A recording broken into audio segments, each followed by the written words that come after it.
پھر دیکھیں اللہ نے سورہ آل عمران کی آیت 133 میں ارشاد فرمایا وَسَارِعُوا إِلَىٰ مَغْفِرَةٍ مِّن رَّبِّكُمْ وَجَنَّةٍ عَرْضُهَا السَّمَاوَاتُ وَالْأَرْضُ أُعِدَّتْ لِلْمُتَّقِينَ، اور اپنے آپ اور اپنے رب کی بخشش اور اس کی جنت کی طرف دوڑو جس کی وسعت آسمانوں اور زمین کے برابر ہے، وہ پرہیزگاروں کے لیے تیار کی گئی ہے۔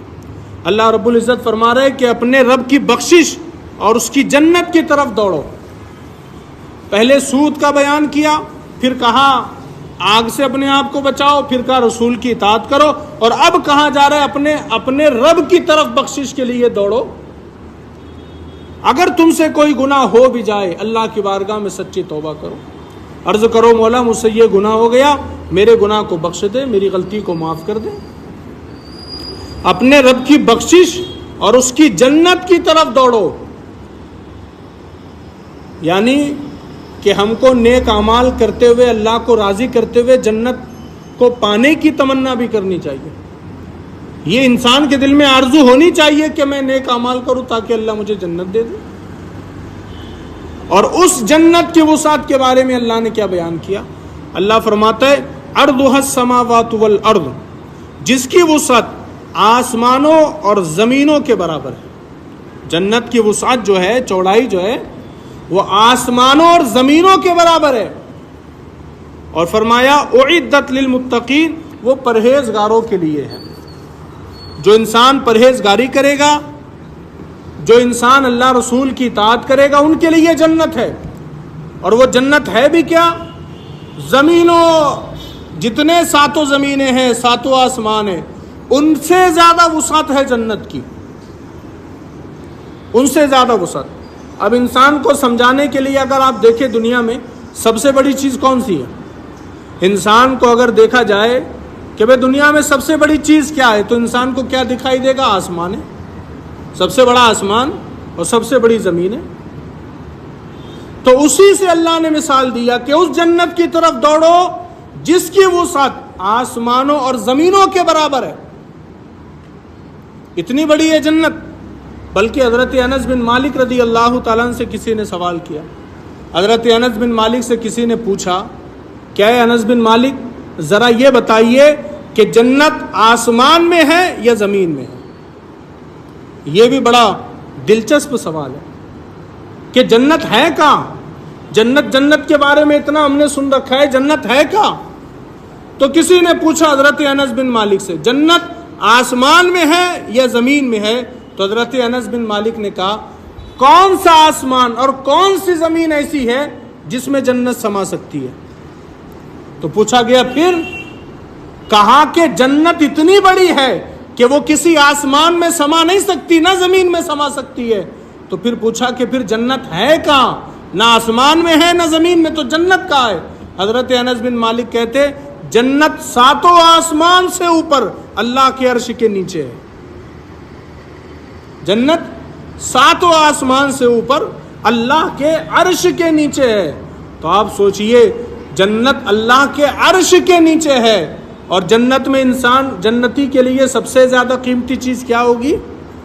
بندہ جب جنت میں جائے گا، عرش کے نیچے جس جنت میں جائے گا، تو بندہ وہاں جنت سے اپنے رب کا دیدار کرے گا، اپنے رب کو دیکھے گا۔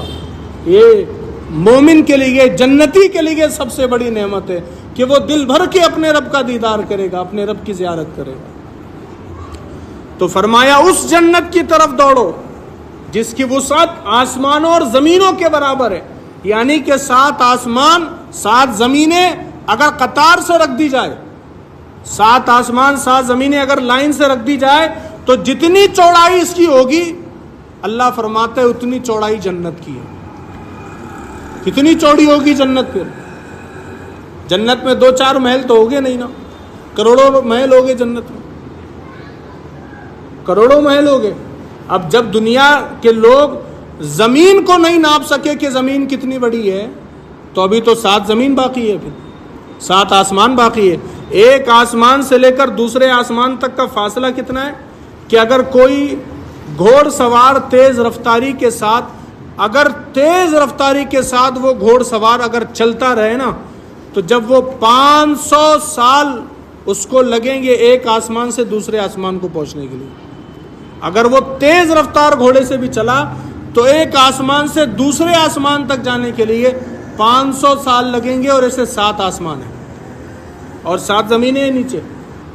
تو اب آپ سوچئے جب یہ تمام آسمانوں زمینوں کو ملا لیا جائے گا تو جتنی چوڑائی لمبائی اس کی بنے گی اتنی لمبائی جنت کی. کتنی بڑی جنت ہے. تو ہم کو تو حکم دیا گیا کہ تم جنت کی طرف دوڑو، اپنے آپ کو گناہوں سے بچاؤ، اپنے آپ کو نیکیوں کی طرف مائل کرو، جنت سے بچو، جہنم سے بچو اور جنت کی طرف دوڑو.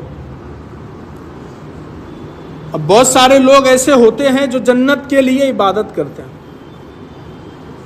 اور ویسے یہ درست ہے، اس میں کوئی گناہ بھی نہیں ہے کہ کوئی انسان یہ تمنا کرے کہ میں جنت کے لیے عبادت کر رہا ہوں، میں نماز پڑھ رہا ہوں تاکہ اللہ جنت دے، میں روزہ رکھ رہا ہوں تاکہ اللہ جنت دے. یہ کوئی گناہ نہیں ہے.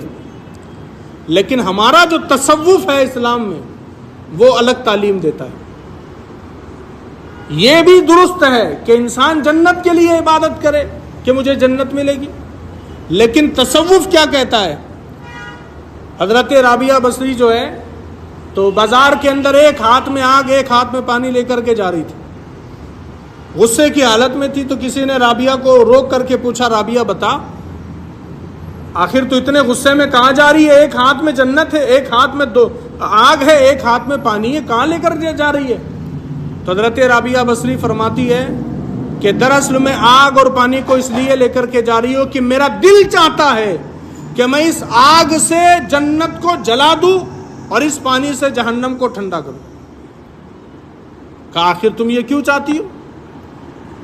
کہا میں جنت کو جلانا چاہتی ہوں، جہنم کو بجھانا چاہتی ہوں. کہا کیوں؟ تو حضرت رابعہ بصری فرماتی اس لیے کہ تاکہ کوئی بھی دنیا کا انسان جنت کی لالچ میں عبادت نہ کرے اور دوزخ کے خوف سے عبادت نہ کرے. کہاں پھر کیا کرے؟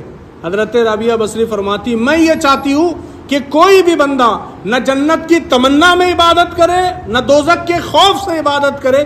میری تمنا یہ ہے کہ بندہ اپنے رب کی رضا کے لیے عبادت کرے، اپنے رب کو راضی کرنے کے لیے عبادت کرے. جنت جہنم مقصد نہیں ہونا چاہیے. تو وہ بات بھی درست ہے کہ کوئی بندہ عبادت کرے تاکہ جنت مل جائے، لیکن جنت بھی لے کر کے کیا کریں گے ہم؟ اگر ہم کو اپنے رب کی رضا مل گئی تو سب کچھ مل گیا. رب کی رضا ضروری ہے. اگر رب ہم سے راضی ہو جائے تو بس پھر جنت تو ویسے بھی ملنی ہے. تو عبادت اگر ہم کریں نا تو اس لیے نہ کرے کہ بھائی میں نیک بن جاؤں گا تو مجھے جنت مل جائیں گی. نہیں، عبادت اس لیے کرو تاکہ میں عبادت کرتا رہوں اور اپنے رب کو راضی کرتا رہوں، اپنے رب کو خوش کرتا رہوں. یہ مقصد ہونا چاہیے.